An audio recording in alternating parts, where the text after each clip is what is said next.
A lot of people ask me, how do you learn brand new car track combos for oval on iRacing? Is there any method to it? And the answer is yes. I have a method that I use to create all of my guide videos, and it only takes me roughly 30 minutes to an hour to learn and get good at a track. But instead of just telling you how I do it, I thought I would show you with something a little more interesting. But first, we are getting really close to 40,000 subscribers. If you could hit that subscribe button if you already haven't, that would be epic. This is the wheel of all of the cars that I feel at least somewhat proficient in. I'm going to spin this wheel, pick a random car, and then I'm going to choose a random number between 1 and 12, and we're going to choose that week from this season and drive that combo until we get a top 1% time, either via iRacing races that have already happened or Garage 61 for races that haven't happened. So let's give this a spin and see what the car is. Hoping it's not a short track car. That's going to be a little tougher to get top 1%. Oh, if this gets ARCA, it's rigged. Oh no. Well, I made my bed. Super late model. This is probably going to be the toughest one for me, but this is also going to put me to the test the best. Here we go. All right, so we have week 3 in super late models. So let's see what track super late models ran at in week 3. Awesome. This is gonna be, this is not scripted. This is the hardest combo that I could possibly think of for this challenge. Super late models at Oswego. Oh boy. All right, so it looks like here, I didn't realize the super late model series fix was this dead, but the biggest split of the week was 17 cars, about a 2100 SOF, and the qualifying time to beat was an 18.49. All right, time starts now. So first thing I always do when I learn a brand new combo is I look at the shape of the track because that really dictates how I'm going to approach it. So the two main types of ovals are the D-shaped ovals, like say Kentucky, Charlotte is a quad oval, but it's more of the same. And then you have traditional shaped ovals as well. So this one is more of the 2 equal corners type oval, even though there are some kinks here or there, which means that we are going to try to prioritize straight exits. If we were on a D-shaped oval, we would want to prioritize early throttle. So because of that, I'm going to go into here. Usually with these type of tracks, the brake bias on super late models, I'm not super duper confident with, but I'm going to keep it as is because I really don't know with super late models that much, and we're going to feel out the car. So the first lap we're going to do is going to be pretty interesting. I'm not expecting to make it a lap. If you're wondering why the jump cut in time, it is because I had to turn down the volume. But how it will go as well is I will upload an unedited version of this 30 minutes here so that it's provable. It'll be unlisted in the description. So as you can see, I have no lap here before, and I'm just trying to feel out the track. So the first thing I look for is that dark groove. That dark groove most of the time tells me more or less where I should go. Super loose on exit already, which tells me I even want to prioritize more. Yeah, that brake bias right there, the moment that I touched the brake, it really got me loose. So I'm just trying to find right now the limits of the car. Not trying to go for lap time in the first couple of minutes. I'm just trying to find what I want in the car. So right now, what is going on is that I find that I can't use that much brake, so I'm probably going to have to go for an early entry. And then throttle and exit is fine as long as my steering wheel is straight, which is pretty in line with most short tracks. So what I'm wanting to do already is raise the brake bias on this and then work on my smooth throttle. So we're very far off, and that's okay. We're just going to have to keep trying to find the limit of the car. I haven't wrecked yet, but I feel like I want to wreck soon. I really want to find the limit of the car. So you can see understeer there.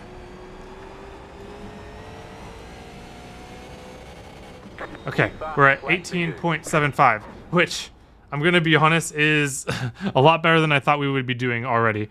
So what we are going to do now is make those changes that I want to make here. So I want to go up on the brake bias because I just felt like I couldn't use enough brake and it was just sliding my rears. My big thing is that if you are sliding your rears with 20% or less braking, that means you should raise your brake bias. So I'm going to go all the way to the top that they allow me to here. Everything else seems fine for me. And then from there, we are just going to go back on the track and try a little more. We actually made very good progress on our first run. I have 2/10 left to take, and preferably I'd want them in the first 2 laps because that would mean like actually a qualifying lap. If I get them in a 3rd lap, I don't think that really counts. But I'm still trying to learn the track here. What I find is that I want to keep the car lower. So as you can see here, what I am prioritizing right now is just trying to find the limits of my car. How can I get my car as much time as possible without having slides like that? So you see there was a lot of time there.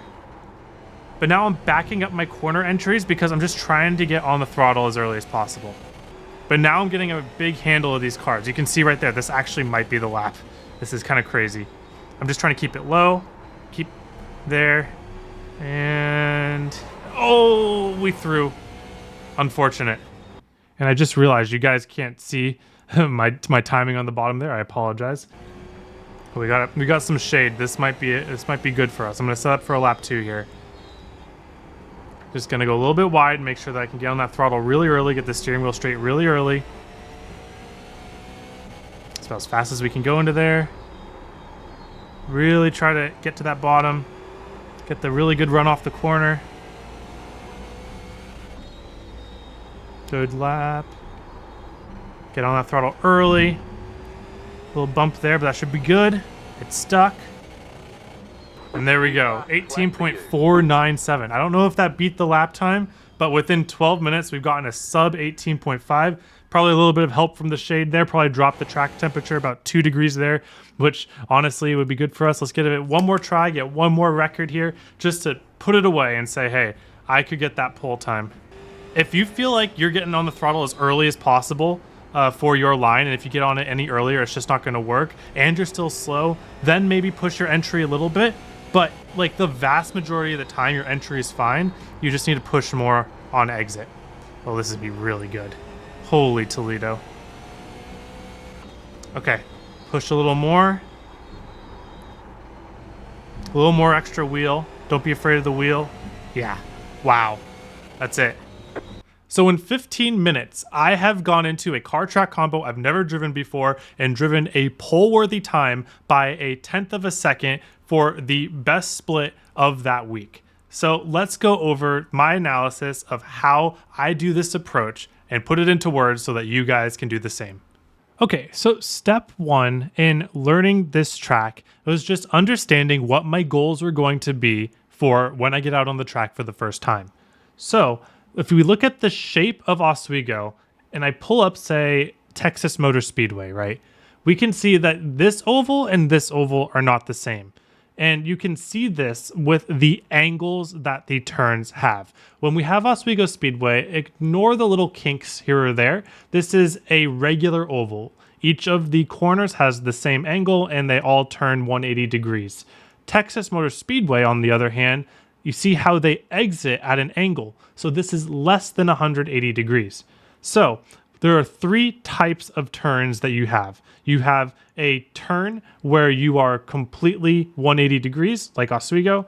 Then you have a turn that tightens up on entry and then widens out on exit, like turn 3 and 4 at Texas. And then the opposite, where you turn in wide and enter tight. So turn 1 and 2 at Texas. So when I see the shape of this track, that gives me goals. So for Texas Motor Speedway, for instance, for turn 1 and 2, my goal would be to straighten out the exit as much as possible because it will tighten up on me. So I need to get my angle almost with a wide arc and then drive as straight off as possible. Whereas turn 3 and 4, my goal is the opposite. I want to get to the bottom as early as possible so that I can track out, because the wide exit of turn 4 will be just like an extension of the straightaway. Oswego is a mix of both of them if both were tight. So I still want to get to the bottom early on entry of Oswego, but at the same time, I want to stay at the bottom and be able to drive straight off. We can do this one of 2 ways, and these were the 2 ways that I was considering. One, we diamond the corner. Think of Dover. You get into the corner, you let the car slide up, and you diamond back down. The second thing you can do is just let the car roll the bottom. This is the option at a lot of short tracks. So in my head, I was saying, okay, a regular oval short track, even if it's bumpy, in fact, because it's bumpy, I think that it's a better option to try to roll the bottom. So now that we have our goals for how to approach the corner, let's take a look at what we did for our first lap. So I have no idea what I'm doing here. First time on the track. And I'm just trying to see the limit of my car. you can see my wheel is all over the place here. I'm trying to see two things. How much brake can I put into the car without the rear sliding? How much steering wheel can I do before the car either snaps or understeers?